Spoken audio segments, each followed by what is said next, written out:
तो भाई स्टैटिस्टिक्स क्या होती है, इसमें काफी चीजें हमने पढ़ ली थी, और सो कॉल्ड ये एक्सक्लूसिव लेक्चर है आईएससी स्टूडेंट्स के लिए। यहाँ पे थोड़ा सा शॉर्टकट में दिया हुआ है in comparison with CBSE. There we have 3 different chapters for this topic, but यहाँ पे एक साथ ही है। तो ये collection, organization, presentation of data की जब हम बात करते हैं, तो मैं आपको primary collection, secondary data collection, question method अगर आपको याद हो, ये सब मैंने बता दी है बातें, ठीक है। तो जो चीजें बच्चों कॉमन है, हम उनको बिल्कुल भी नहीं बताएंगे। हर वो टेक्निक जिसको हम यूज करते हैं किसी पर्टिकुलर डेटा को कलेक्ट करने के लिए चल रहे हैं, उस टेक्निक को हम बोलते हैं स्टैटिस्टिकल इंक्वायरी। क्या बोलते हैं?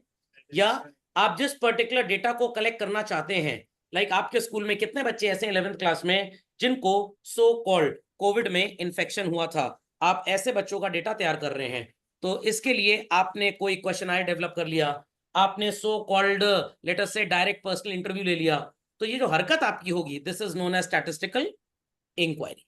Is that understood well? Who is an investigator सबको पता है, एन्यूमरेटर कौन होता है, रिस्पोंडेंट कौन होता है, पता है। तो बच्चों आप सबसे पहले हेडिंग लिख लें, statistical inquiry, sorry, stages of statistical inquiry. तो पहली स्टेज है, आपको प्लान करना पड़ेगा कि आप सो कॉल्ड प्राइमरी डेटा पे जाएंगे या सेकेंडरी पे। प्राइमरी पे जाएंगे तो उसमें ढेर सारी टेक्निक्स मैंने आपको बताई हैं। चलिए बच्चों, तो आपको मैंने ढेर सारी टेक्निक्स बताई हैं कैसे कैसे आप डेटा को कलेक्ट करते हैं। डायरेक्ट पर्सनल इंटरव्यू था, क्वेश्चनायर मेथड था, मेल्ड क्वेश्चनायर था, देन रिस्पोंडेंट से आप डेटा कलेक्ट करवा सकते थे। तो मेनी वेज आर देयर। पहली हेडिंग लिख लीजिए, आपको सबसे पहले प्लान करना पड़ेगा, और सो कॉल्ड प्लानिंग का पहला पार्ट है बच्चों कि आपका ऑब्जेक्टिव क्या है इंक्वायरी का, क्यों आप डेटा कलेक्ट करना चाहते हैं। अगर आपका ऑब्जेक्टिव ये है कि भाई कोविड में जिनको इन्फेक्शन हुआ, उनको बाद में जो फीवर हुआ उसकी कंडीशन क्या थी, तो आप उनसे सिर्फ उसी से रिलेटेड क्वेश्चंस पूछेंगे। बट अगर आपने क्वेश्चनायर में नेम, एड्रेस, फोन नंबर ये सब ले लिया, और सिर्फ ये पूछा कि भाई you were infected from Covid, yes और नो, बस आपने और कुछ पूछा ही नहीं, तो आपकी इंक्वायरी किसी काम की है ही नहीं। समझ में आ गई बात? द स्कोप ऑफ इंक्वायरी, कि भाई आप किस लेवल तक, कितने दिन तक, कितने लोगों तक ये काम करना चाहते हैं। अनुष्का जी, स्नेहा जी, बात समझ में आ गई? Kavya got it right? Yes sir. Yes sir. लिख दिया? तो स्कोप ऑफ इंक्वायरी में भाई from where you will get the data, कब तक कलेक्ट करेंगे, और कितना सो कॉल्ड कंटेंट आप इसमें चाहते हैं। चले आगे, चलिए। The C point children, population to be studied. Bharat की आबादी तो भाई 142 करोड़ मान लीजिए है। आपके स्कूल में 8000 बच्चे हैं, बट आपके कॉलेज सेक्शन 11th में let us say there are only 600 students. How many children? 600। तो यहाँ पे हम जब बात करेंगे, तो आपकी जो पॉपुलेशन होगी वो कितनी होगी बच्चों? 600 बच्चों की।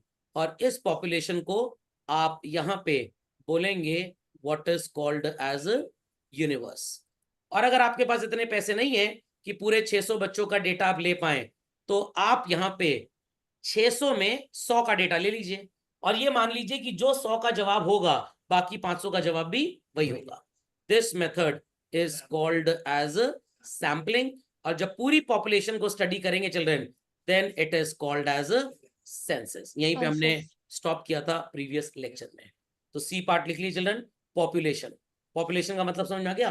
देश की आबादी नहीं, आप जितने लोगों पे रिसर्च करना चाहते हैं उनकी आबादी। Point mention? Anushka ji, Sneha ji, Kavya ji, people in the hot seat लिख लिया? चलन, चलिए। Second point children, sources of data collection. Need to explain anything on this? Sir इस पे तो पूरा खदान है हमारे पास, primary and secondary, internal and external, तो ये बता चुका हूं, परेशान मत होइए। Techniques of data collection is the third point, अभी अभी बताया। सबसे पहले किसने सैम्पलिंग मेथड दुनिया में फॉलो किया था? आप सबको पता है बच्चों, शबरी। एक एक बेर को टेस्ट किया था उसने। समझ में आ गया? तो दुनिया का सबसे पहला सेंसस किसने किया था? शबरी ने किया था। तो टीचर तो सेंसस की तरह पढ़ाता है, बच्चे बेचारे सैंपल की तरह पढ़ते हैं। ये पढ़ो वो छोड़ो, ये पढ़ो वो छोड़ो, ये पढ़ो वो छोड़ो। Will they be ever successful? चलो, बिल्कुल भी नहीं। लिख दिया सबने? चलिए, फोर्थ पॉइंट चिल्ड्रन, आपकी जो स्टैटिस्टिकल इंक्वायरी थी, उससे जो भी आपने मटेरियल कलेक्ट किया, आप उस मटेरियल को क्या करेंगे बच्चों, ऑर्गेनाइज करेंगे, और जब आप उसको ऑर्गेनाइज करेंगे तो उसके ऑर्गेनाइजेशन के मल्टीपल सो कॉल्ड वेज होते हैं. One is called as tabular and other is called as diagrammatic. What? Diagrammatic. Diagrammatic के मल्टीपल फॉर्म्स होते हैं, जिसमें से आप सो कॉल्ड एक ग्राफिकल होता है और एक नॉन ग्राफिकल. ग्राफिकल में वो बार ग्राफ वगैरह आपने 9th 10th में पढ़ा होगा. नॉन ग्राफिकल में पाई चार्ट आता है बच्चों. क्या पाई चार्ट ग्राफ शीट में बन सकता है? बनाने को तो सर हम कहीं बना दें, बट एक्चुअली वो ग्राफ शीट उसके लिए है नहीं. ओके, तो आपको बुक्स में हमेशा टैबुलर एंड डायग्रामेटिक या टैबुलर एंड ग्राफिकल ही लिखा हुआ नजर आएगा. ये काम कर लिया सबने? लिख दिया. Execution of statistical inquiry, collection of data. Understood children? तो डेटा जो भी आप कलेक्ट करेंगे भाई, स्टैटिस्टिशियंस उस पर काम करते हैं. और अगर आपने स्टैटिस्टिकल सीरीज के बारे में कुछ सुना हो, एक होती है बच्चों इंडिविजुअल सीरीज, रिमेंबर, एक होती है डिस्क्रीट, और तीसरी कौन सी होती है? कंटिन्यूअस. बहुत बचपन में क्लास 8 9th में आपने इसको बनाना सीखा होगा. आप पूरी तरह से इसको भूल चुके होंगे, मैं आपको फिर से सिखा दूंगा, परेशान मत होइए. लिख दिया सबने पॉइंट? देयर आफ्टर हम इस डेटा को क्या करते हैं? मिक्सिंग डालते हैं, प्रोसेस करते हैं, चेक करते हैं, इसको अपने नीड के अकॉर्डिंगली एडिट करते हैं. कुछ कार्ड्स, टेप्स या कंप्यूटर्स. तो बच्चों कार्ड्स अब नहीं चलते, टेप्स अब नहीं चलती, अब क्या चलता है? कंप्यूटर. और कंप्यूटर से भी बड़ा बताऊं आपको, actually it is cloud storage. अब है तो खैर कंप्यूटर पे ही, तो आप क्लाउड स्टोरेज ब्रैकेट में लिख सकते हैं कंप्यूटर्स के आगे. फिर जब आप इस डेटा को सीरीज के फॉर्म में रीशेप करते हैं, सीधा वर्ड चिल्ड्रन, अगर आपसे एग्जाम में पूछा जाए what is meant by organization of data, बच्चे लिखेंगे data which is organized is known as organization of data. No no no. When it is properly shaped, the data collected is properly shaped for the purpose of analysis, we call the process as organization of data. इतना झटपट update करें. Let's continue further children, let's continue further. चलिए, अब हम इस data का, बच्चों ये बताया था ना, टेबल, ग्राफ एंड डायग्राम आ गया. अब हम इसको क्या करेंगे? डेटा को एनालाइज करेंगे. पिछली बार एग्जाम में मार्क्स आए थे 93% और इस बार आ गए 98%. खूब मार खाए मम्मी पापा से. क्यों सर? अरे मिठाई खरीदनी पड़ेगी, पूरे मोहल्ले को खिलानी पड़ेगी, नालायक खर्चा बढ़ा दिया तुमने. उन्होंने क्या किया? डेटा को एनालाइज किया. एक माता पिता की 2 संतानें थी, समझ में आ गया? जिसके 96% मार्क्स आए वो खूब मार खाया, और जिसके 84% आए उसको मिठाई खिलाई जा रही है. ये क्या है सर? अन्याय. ये पढ़ता था प्रेप क्लास में, और ये 84% मार्क्स कहाँ पे लेके आया है? IIT के पेपर में. तो भाई यहाँ पे तो सभी का 96 आता है, मार खा गया बेचारा. यहाँ पे 84 क्या 24 आ जाए वो बड़ी बात है. यहाँ 26-27% पे भी सिलेक्शन है. समझ में आ गया? 27% वाले का सो कॉल्ड बच्चों 91 परसेंटाइल आ जाता है. अगर आपको विश्वास ना हो तो मैं एक स्लाइड दिखा दूंगा आपको एक बार. तो ये बात सबको समझ में आ गई बच्चों? तो अब ये होता है analysis and interpretation of data. खोपड़े में बात गई. मारुति जब इंडिया में आया 1983, 82 में आ चुका था, 83 84 में तो ठीक ठाक साग भी जमा ली थी चिल्ड्रन. यू वोंट इमेजिन बच्चों, you won't imagine, more than 85% of the cars on Indian roads were of Maruti. क्योंकि उस जमाने में वो एम्बेसडर और फिएट होती थी और कोई खास गाड़ी होती नहीं थी. फोर्ड वगैरह बाहर से बहुत कम आती थी. धीरे धीरे मारुति ने एनालाइज किया कि 1998-99 तक हमारा शेयर गिर के लगभग 75% हो चुका है, और यहां से लेकर 2001 तक we are having a market share of around 63%. मेरा डेटा मनगढ़ंत नहीं है, 90% सच है इसमें. तो मारुति को लगा भाई हमारी सेल्स कम क्यों हो रही हैं, तो उन्होंने एनालाइज किया भाई वो कंपनीज जो दूसरी हैं वो मल्टीपल मॉडल्स लेके आ रहे हैं, हमारे 2 ही 3 कलर हैं, ब्राउन है, व्हाइट है, रेड है, उनके इतने बढ़िया बढ़िया मेटालिक कलर्स हैं. तो मारुति ने थोड़ा सा अपनी सेल्स स्ट्रैटेजी को रिवैम्प किया, बट तब तक उनका शेयर गिर के 50% 53% के आसपास हो चुका था. अभी भी है 45-50% के आसपास शायद होगा, आप गूगल कर लीजिएगा. 2000 सो कॉल्ड 18-19 के बाद से मारुति ने एक टफ कंपटीशन लोगों को देना स्टार्ट किया. उन्होंने बोला कि जैसा निसान वाले करते हैं, जैसा डैटसन वाले करते हैं, जैसा रेनॉल्ट वाले करते हैं। कंपनी एक ही है, सस्ती घटिया गाड़ी डैटसन के नाम से बेची जाती है, सेमी घटिया थोड़ी बढ़िया रेनॉल्ट के नाम से, और जो बेस्ट इन क्लास है दैट इज निसान। आदमी टक्कर मार दे तो तुरंत पुनर्जन्म का इंतजाम है, मारुति वाला टक्कर मार दे तो उसी पुनर्जन्म हो जाए। Is that clear? तो इन्होंने एक नेक्सा आउटलेट खोल लिया बच्चों, और एक अरीना। अरीना में ये अपनी सस्ती गाड़ियां बेचते हैं, और नेक्सा में पब्लिक को बेवकूफ बना के कॉफी चाय पिला के मेरे जैसों को महंगी गाड़ी चिपकाते हैं। ये सच्चाई यही है, मैं मजाक नहीं कर रहा हूं आपसे। खोपड़े में बात गई कि नहीं गई? तो अब इन्होंने ये सारी चीजें कैसे डिसाइड की? जब इन्होंने अपनी गिरती हुई सेल के डेटा को इंटरप्रेट और एनालाइज करना स्टार्ट किया। नहीं समझे बात को? निकल पड़ते हैं रात को, फिर कहते हैं अंधेरा अंधेरा अंधेरा। समझ गए भाई? मैं बहुत पहले 2010-11 की बात है, मिस्टर भार्गवा एक हुआ करते थे मारुति के मैनेजिंग डायरेक्टर। तो उन्होंने बोला कि Maruti has no plans to manufacture so called, वो कौन सी छत वाली गाड़ी होती है, सनरूफ, पैनोरामिक सनरूफ, ये रूफ वो रूफ। क्यों? क्योंकि ये गाड़ियां उन देशों में बनाई जाती है जहां पे बहुत ज्यादा ठंड होती है, थोड़ी धूप लेने के लिए गाड़ियों को ऊपर से खुलने की व्यवस्था, शीशे की व्यवस्था होती है। बट जब बैंड बजी 2020-21 में 22 में, हालत टाइट हुई, लोग खरीदने लग गए किया की गाड़ी। सस्ती और घटिया तो है ही, खैर समझ में आ गया, मारुति की तरह एकदम, और वो सनरूफ भी दे रहे हैं। अब मारुति की बैंड बजी तो उन्होंने अपनी ब्रीजा और विटारा गाड़ियों को पहले अलग अलग किया। पहले विटारा ब्रीजा एक ही आती थी, फिर विटारा अलग कर दी, ब्रीजा अलग कर दी।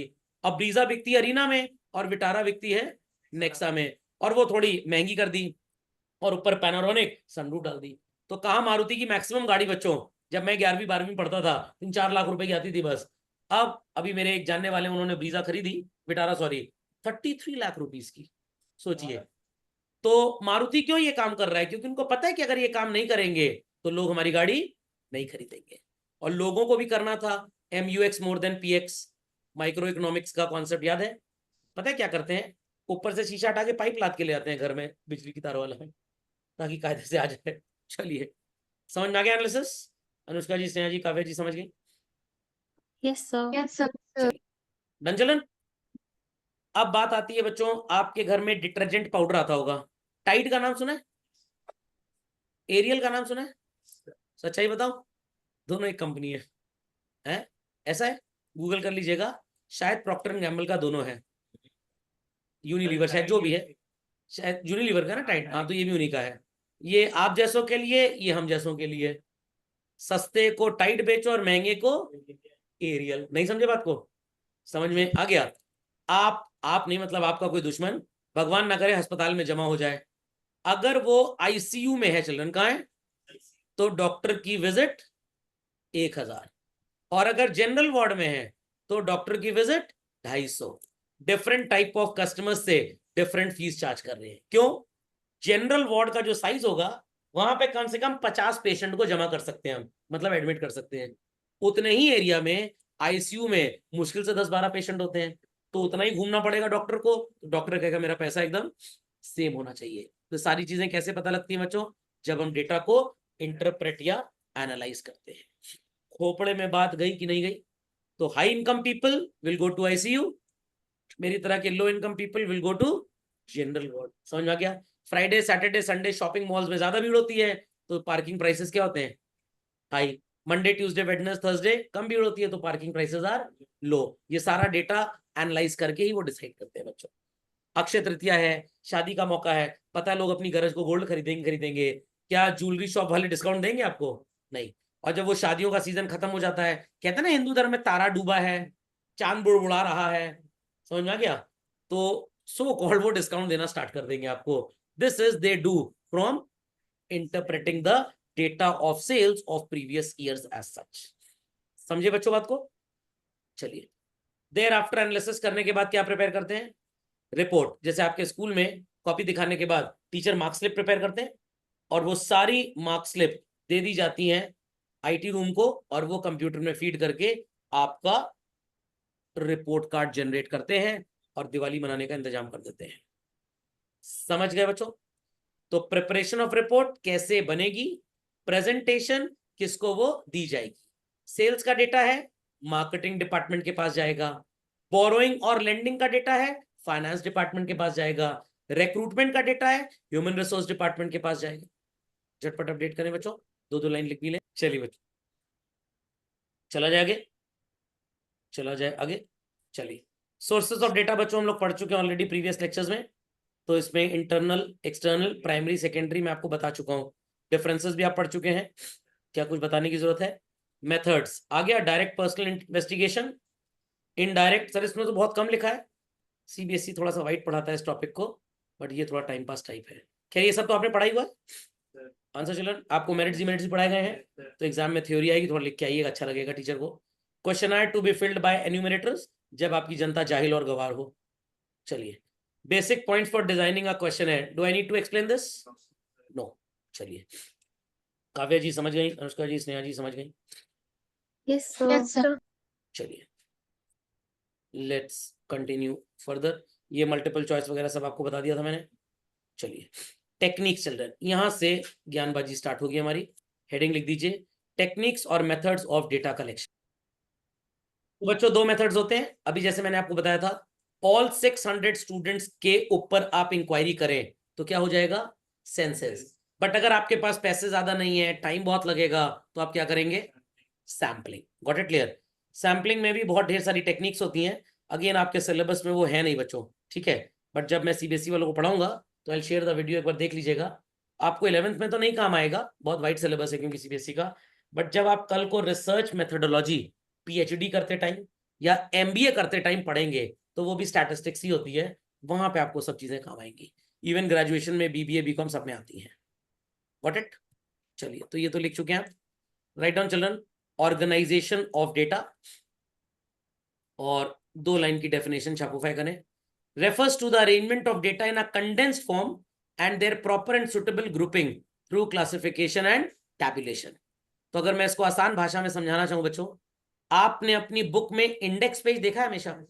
Serial number is there, then name of the chapter is there, page number is there, yes और नो? तो that is also called as what? Organization of data. किसके बारे में? आपके सिलेबस के बारे में। समझ में आ गई बात? उसके बाद बच्चों क्लासिफिकेशन की दो लाइन की डेफिनेशन है, process of grouping data into various classes according to some common characteristics. Sir ये क्या है?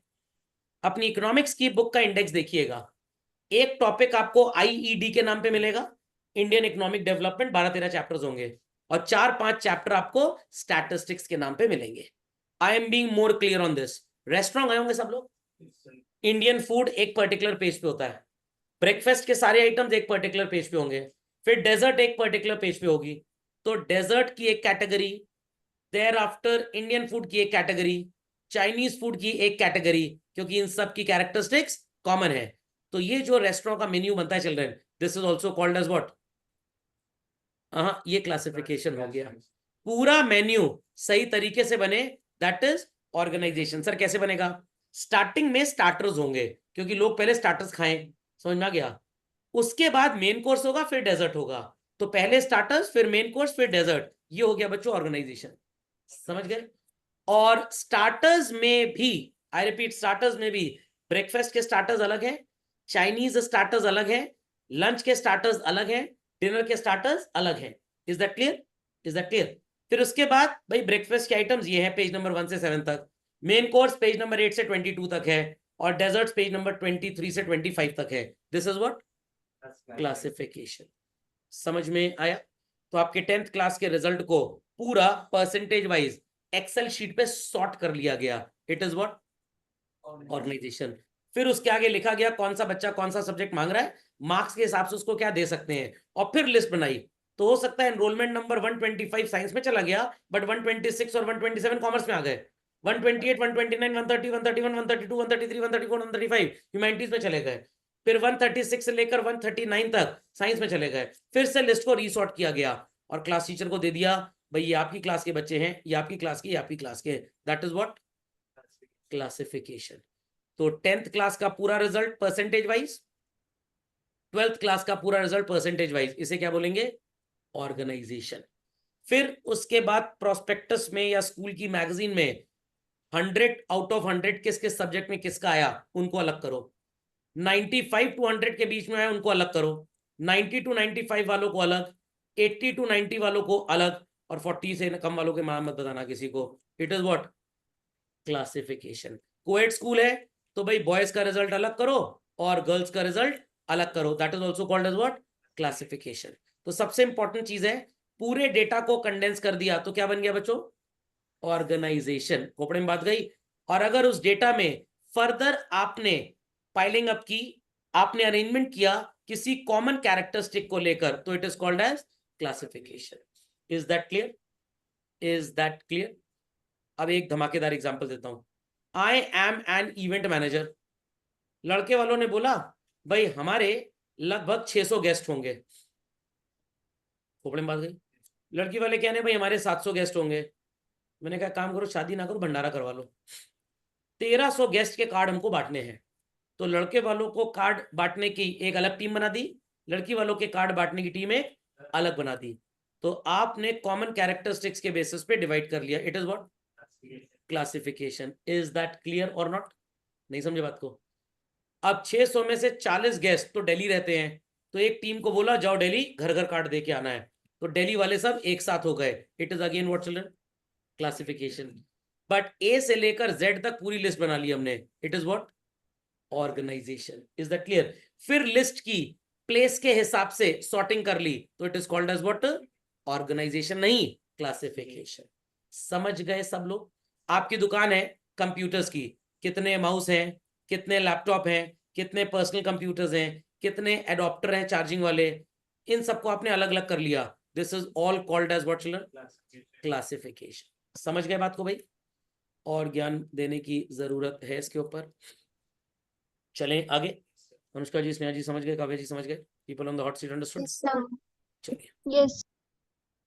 अब ये वेरिएबल क्या होता है, ज्यादा परेशान नहीं करूंगा आपको। हाँ सर ये समझ गए सर हम। जो सो कॉल्ड नॉन रेपिटेटिव हो, जिसके बारे में बात की जा रही हो, वो कौन है बच्चों? वेरिएबल। उसकी स्पीड ऑफ रीअकरेंस को हम क्या बोलते हैं बच्चों? फ्रीक्वेंसी। क्या बोलते हैं? फ्रीक्वेंसी। इतनी बात समझ में आ गई? चलिए, तो meaning and type of variable के ऊपर मैं अगला ज्ञान आपको देने जा रहा हूं। Just hold for a minute. एक स्पेशल न्यूमेरिकल है, करेंगे कुछ टाइम में, परेशान मत होइए, आपके तो वैसे सिलेबस के बाहर है। मैंने एरिया को 3 कैटेगरीज में बांटा बच्चों। उसके बाद इनहैबिटेंट कितना है, हैबिटेंट कितना है, अंडर कंस्ट्रक्शन और अनइनहैबिटेड कितना, और टोटल कितना है। तो इनकी कॉमन कैरेक्टरिस्टिक्स यहाँ पे, इनकी यहाँ पे, इनकी यहाँ पे, ये पूरा क्लासिफिकेशन है। और ये डेटा इतना छोटा नहीं है जितना नजर आ रहा है, ये 15 लाइन का एक पैराग्राफ था जिससे मैंने इसको डिस्कवर किया है। तो that was a classification and this is organization. ठीक है। Data of population, rural area में एम्प्लॉयमेंट, वर्किंग कितने, नॉन वर्किंग कितने, अर्बन एरिया में कितने, और टोटल कितने। तो ये सारा का सारा कॉन्सेप्ट क्या बोला जाता है बच्चों? ये क्लासिफिकेशन है। क्यों? क्योंकि हमने अर्बन एरिया के लोगों को एक साथ लिखा, रूरल को एक साथ लिखा। हाँ आप ये बोल सकते हैं, नहीं ऑर्गेनाइज किया हमने, बट ये ऑर्गेनाइजेशन नहीं है। पैराग्राफ की टेक्निक में जब लिखेंगे out of 40 crore people 31 are working in rural area, इस तरह का जब पैराग्राफ आएगा तो that is called as organization. Is that clear? ये है क्लासिफिकेशन। हाँ सिंपल एज दैट। चलिए, हेडिंग लिखिए बच्चों अपनी कॉपी में, टाइप ऑफ स्टैटिस्टिकल सीरीज। 40 बच्चों की क्लास थी।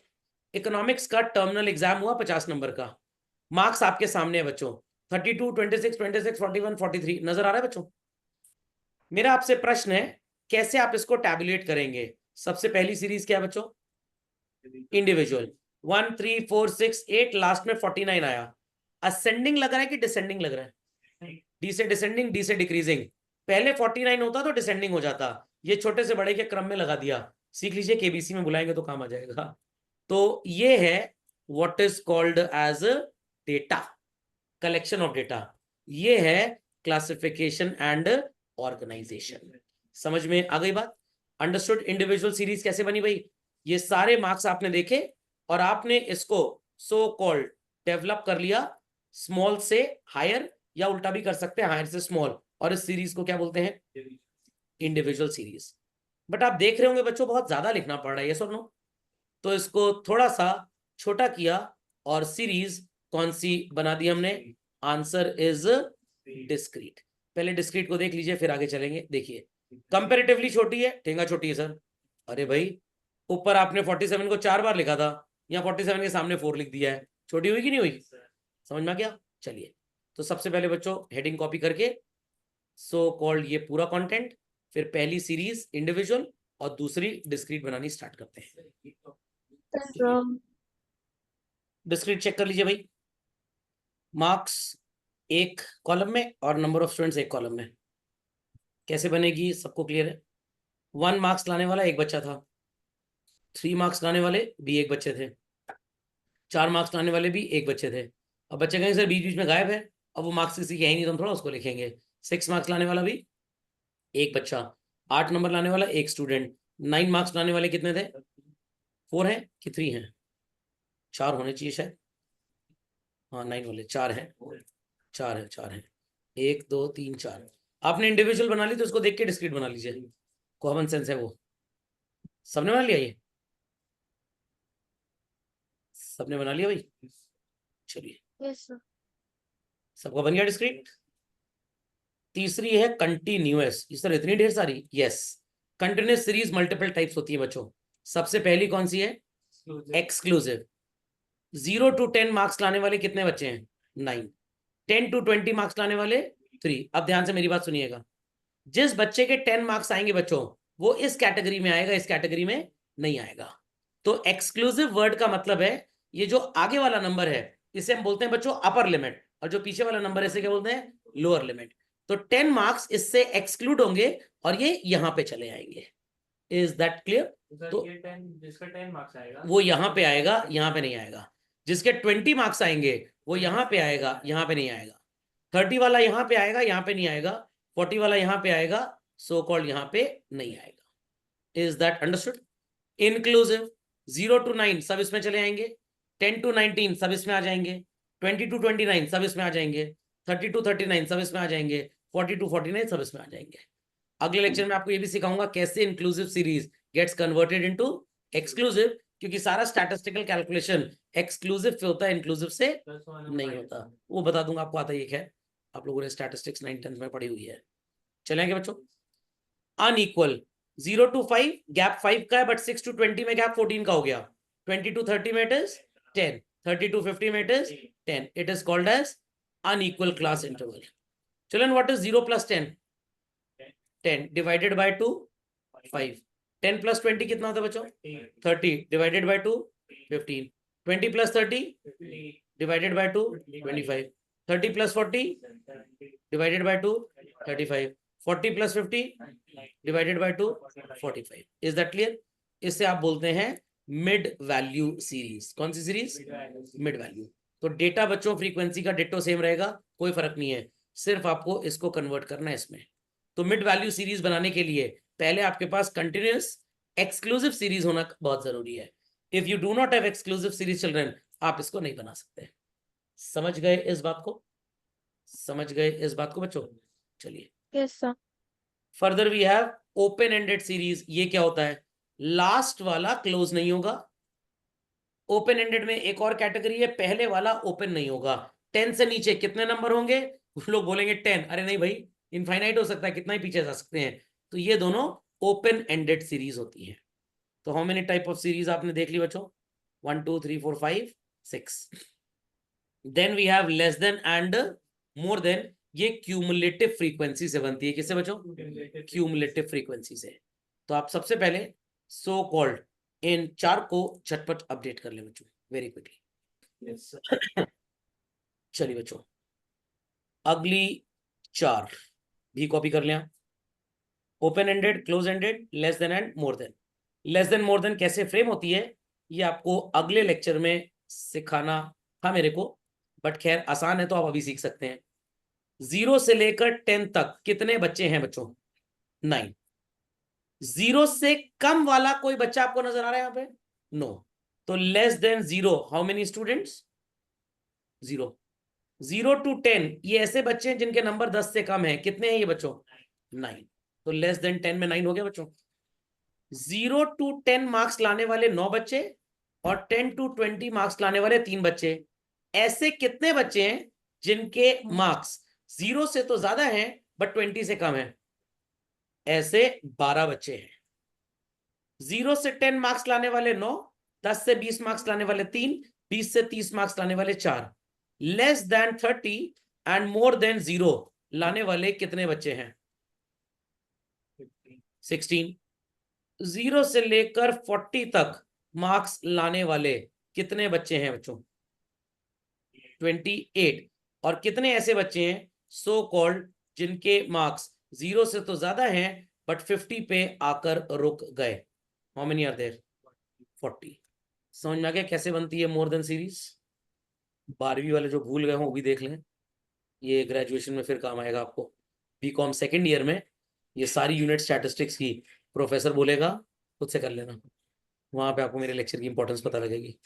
फिर यूनिवर्सिटी में आप लिंक शेयर करिएगा, सब्सक्राइबर्स बढ़ेंगे, 6-7 करोड़ सब्सक्राइबर, 10-20 लाख रुपए कमाएगी।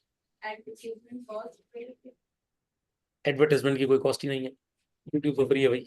चलिए, मोर देन सीरीज, 0 से ज्यादा मार्क्स इन सारे के सारे बच्चों के हैं, यस और नो? यस और नो चिल्ड्रन? 40। 10 से ज्यादा मार्क्स लाने वाले सिर्फ ये बच्चे थे। आई रिपीट चिल्ड्रन, 10 से ज्यादा मार्क्स लाने वाले कितने हो जाएंगे? 31। 20 से ज्यादा मार्क्स लाने वाले कितने बच्चे हो जाएंगे? 28। 30 से ज्यादा मार्क्स लाने वाले कितने बच्चे हो जाएंगे?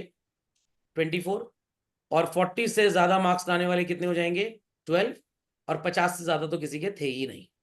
समझ गए मोर देन लेस देन कैसे बनती है? इसका जब ग्राफ बनाएंगे तो उसे बोलेंगे ओ फादर गिव मी और गिव मी ओजाइव। कुछ लोग ओगाइव बोलते हैं, ओगाइव, उनको ओंघाई चढ़ी देती है हमेशा नींद की, तो उनके लिए ओजाइव होता है। डन भाई? चलिए, आज की सेवाएं यही समाप्त होती हैं।